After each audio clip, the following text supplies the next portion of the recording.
इतिहास कांच के टुकड़ों का नहीं, हीरों का बनता है। इतिहास घास के तिनकों का नहीं, तीरों का बनता है। जीवन के संग्राम में जो हिम्मत के हथियार डाल दे, इतिहास कायरों का नहीं, शूरवीरों का बनता है, शूरवीरों का बनता है। लाखों आते लाखों जाते, दुनिया में नहीं निशानी है। जिसने कुछ करके दिखलाया, उसकी ही अमर कहानी है, उसकी ही अमर कहानी है।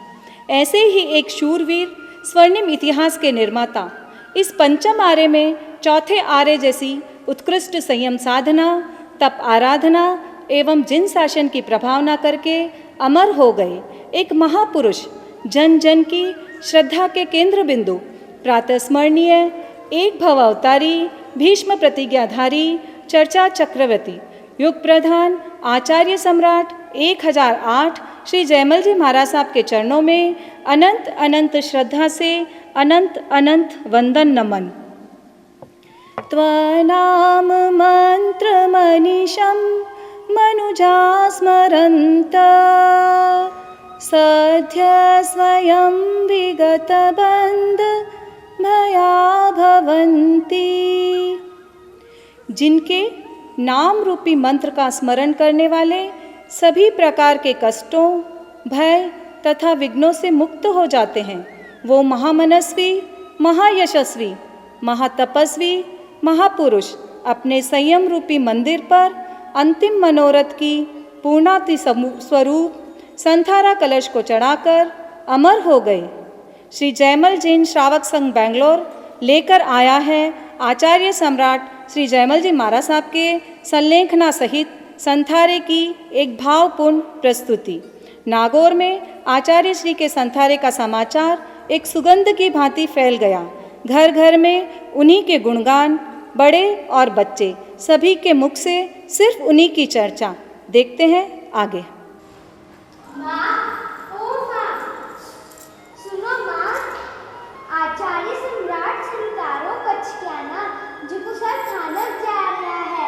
चालो चालो अपा भी चाला दर्शन करने। हाँ अपा भी चाला दर्शन करने। डाकी भाई, ओ पिस्ता भाई, बोलो बेनामी भाई। आचार्य सम्राट का दर्शन करने जाए आप भी चालो गई? हाँ अपा भी चाला। सभी दर्शन के लिए जाते हैं। मारा गुरुवर सापुनवान, आज मैं तरस करा जी तरस करा। मारा चमक्या आज है भाग, रोज मैं तरस करा जी तरस करा। सुनिए अब उनके अंतर मन के भाव। आचार्य भगवान का दर्शन करने तो मारी आंखें पवित्र होगी, मारे कालजे में तो ठंडक पड़ गई, अपा सब धन्य हो गया। थे कई बोलो दाकी भाई। हाँ भाइयों, नगीना नगरी नागौर तो धन्य होगी है। थानक मायने भगवान रो एड़ो जोरा रो समोसरण लागोड़ो है। 50-60 साधु संत, 250 साधव्या और तो और हजारों श्रावक श्राविका दर्शन करना आ रहे है। अरे थे देखिया कहीं बीकानेरू, जोधपुरू, जैसलमेरू, कानी कानी राजा महाराजा पधार्या है दर्शन करने। और आचार्य भगवंत रो चेहरो तो एकदम शांत, जाने साक्षात भगवान विराजा है। एड़ो चेहरो चिलके कि अपारे तो नजर ही नहीं हट रही है। अरे कोई स्वाध्याय कर रहा है, कोई गाथा बोल रहा है, भजनारी तो कोई पार ही कोनी है। तो आपा सब नियम लेवा कि रोज दर्शन करन चाला। रोज दर्शन करने चाला।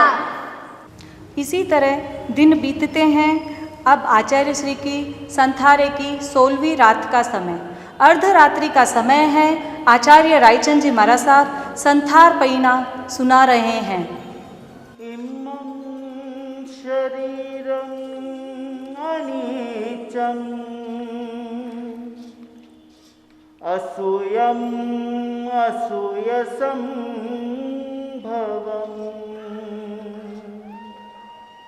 असासय वासनीनं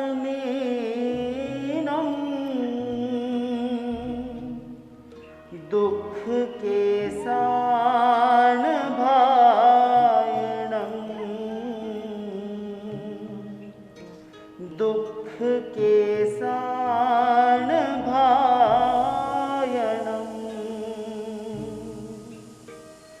एक भावना हर क्षण में रहे समाधि जीवन में, एक भावना हर क्षण में रहे समाधि जीवन में। आयु के हर क्षण क्षण में मन हो अरिहंत शरणम में, हो आयु के हर क्षण क्षण में मन हो अरिहंत शरणम में, मन हो अरिहंत शरणम में, मन हो अरिहंत शरणम में। अचानक स्थानक एक दिव्य तेज से आलोकित हो उठता है और दो दिव्य आकृतियां प्रकट होती हैं। अरिहंते शरणं पवजामि।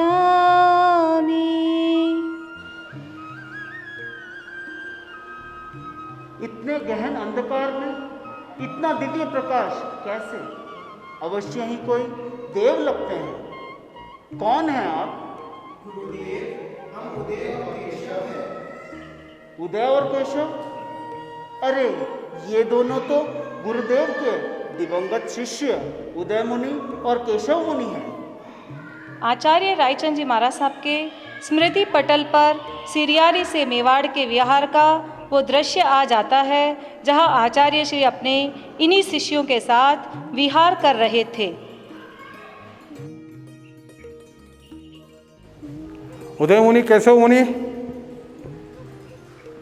उदय मुनि, केशव मुनि, आपकी चलने की गति तेज है, आप आगे बढ़िए। गुरुदेव, जैसी आपकी आज्ञा। प्रकृति के मनोरम दृश्यों को देखकर मुनिगण के भाव। क्या रमणीय दृश्य है। ये शिला तो मंडप है, बिल्कुल प्राकृतिक मंडप। क्या हुआ? आप चिंतित क्यों है? कोई शारीरिक कष्ट तो नहीं? नहीं नहीं, पर देखो तो ये शिला। गुरुदेव ने हमें आगे बढ़ने को कहा है। आगे ही तो बढ़ना है। इस ऊंचाई पे आने के बाद नीचे उतरने का मन ही नहीं करता। इस शिला को देख के मेरे परिणाम कुछ और बनते मालूम हो रहे हैं। आप पूरे दार्शनिक हो गए। मन में क्या चल रहा है? बस ये शिखर, ये शिला और मैं खो जाना चाहता हूँ स्व में, आत्म में। मन करता है अब यही आत्म समाधि ले लूँ। यदि ऐसा है तो मैं आपके साथ ही रहना चाहता हूँ। हम दोनों एक ही माता के पुत्र हैं, साथ बड़े हुए, साथ खेले, साथ शिक्षा पाई, साथ संयम लिए। अब आत्मोत्सव के समय अलग अलग क्यों? मैं भी आपके साथ ही रहना चाहता हूँ। तो फिर देर किस बात की? दोनों मुनि अपनी अंतिम आराधना की तैयारी के बारे में सोच ही रहे थे कि आचार्य भगवंत और मुनिगण का आगमन होता है। मुनिवर, यहाँ क्यों रुक गए हैं? गुरुदेव, कुछ क्षण पहले मैंने उस पीपल के पेड़ से पीले पत्ते को गिरते हुए देखा। उस पत्ते को देख के जीवन की क्षण भंगुरता का भान हो गया। हम आत्म समाधि लेने के अभिलाषी है गुरुदेव। अगर आपकी आज्ञा हो तो हम यहीं संतारा लेना चाहते हैं। क्या आपका संकल्प दृढ़ है? हमारा संकल्प दृढ़ है गुरुदेव, बस आपकी आज्ञा चाहिए। मैं आत्मा हूँ, अविनाशी हूँ, अजर अमर हूँ। मैं आत्मा हूँ, पूर्ण रूप हूँ, पूर्ण सत्य हूँ। मैं आत्मा हूँ, मैं आत्मा हूँ। जंगल में मंगल होने लगा। केशव मुनि को 9 दिन का तथा उदय मुनि को 11 दिन का संथारा आता है। तभी रायचंद जी महाराज साहब की तंद्रा भंग होती है और वो वर्तमान में आकर पूछते हैं, आपका किस कल्प से आना हुआ? गुरुदेव, हम प्रथम कल्प से हैं। आपके यहाँ आने का क्या प्रयोजन? बनते हम उपकारी गुरुदेव के दर्शन व वंदना प्राप्त करने आए हैं। गुरुदेव यहाँ का आयुष्य पूर्ण करके किस कल्प में उत्पन्न होंगे? प्रश्न अनपेक्षित था। देव अंतर्ध्यान हो गए।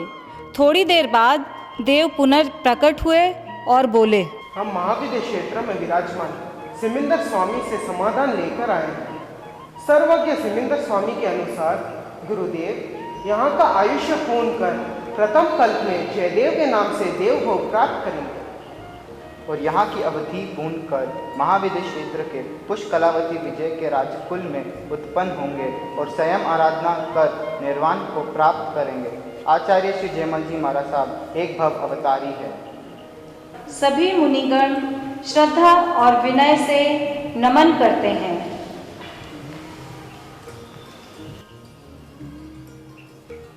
एक भव अवतारी आचार्य जयमल जी महाराज साहब की जय। जैन जगत के इस युग पुरुष को 31 दिन का संथारा प्राप्त हुआ। वैशाख सुदी 14 विक्रम संवत 1853 उस आत्मा ने शरीर का त्याग कर दिया। विशाल जनमेदनी की उपस्थिति में पार्थिव शरीर पंच तत्व में विलीन हो गया। शेष रहा तो बस उस आदर्श महापुरुष संत श्रेष्ठ का अमृत प्राप्त यश शरीर और गौरवशाली जय परंपरा। आज उन्हीं की पाठ परंपरा को सुशोभित कर रहे हैं 12वें पट्टधर उग्र विहारी आगम विवेचक पंडित रत्न आचार्य प्रवर श्री पार्श्वचंद जी महाराज साहब। जय गुरु जयमल, जय महावीर।